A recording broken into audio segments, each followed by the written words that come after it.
La mise en valeur de l'offre au niveau du linéaire. La mise en valeur de l'offre de produits répond à différents types de présentation. Le libre touché, le color blocking, la massification de l'offre, la présentation feuilletée, la présentation à plat, l'anatomie et la symétrie. Commençons par le libre touché. Essentiellement utilisé pour les produits électroniques ou informatiques, le libre touché permet au client de manipuler le produit, ce qui lui permet de le tester et de se l'approprier plus facilement. Le color blocking. Les produits sont regroupés par couleur, ce qui donne une impression d'ordre et permet d'attirer l'attention du client. La massification de l'offre. Il s'agit d'un grand nombre de produits qui est regroupé en un bloc pour créer un effet massif et capter l'attention du client. L'effet de masse est souvent obtenu en empilant les produits en hauteur et à l'aide d'une structure permettant de surélever le produit. La présentation feuilletée. Utilisée dans le prêt-à-porter, cette technique consiste à présenter les vêtements de profil, sur cintre, ce qui donne un effet de masse. La présentation à plat. Les produits sont présentés de façon à voir le dessus.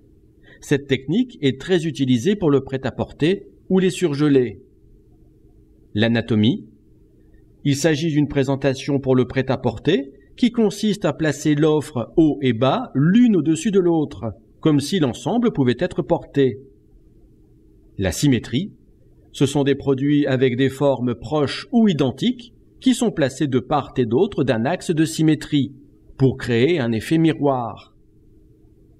Pour mettre en valeur l'offre, on utilise les mêmes éléments de séduction que pour le marchandisage du magasin. Théâtralisation, marketing sensoriel, mobilier, etc. La mise en valeur de l'offre de services. De plus en plus de points de vente offrent des services, billetterie, voyage, etc., en complément de leur offre physique. Le terme servicen regroupe tous les éléments permettant la mise en valeur de l'offre de service, le décor, les facteurs d'ambiance, le mobilier. La servicen permet la matérialisation des services dans l'esprit du consommateur à travers l'espace de vente. Elle contribue à rassurer le client sur le service proposé et facilite ainsi la vente de la prestation de service. C'est également un moyen de se différencier par rapport aux enseignes concurrentes. Les outils digitaux tels que les écrans, les tablettes, les bornes interactives sont les supports de l'offre de service. Ils permettent au personnel de contact de personnaliser l'offre, forfait, livraison, etc., mais aussi de visualiser l'offre. La prestation de service n'est pas une simple transaction.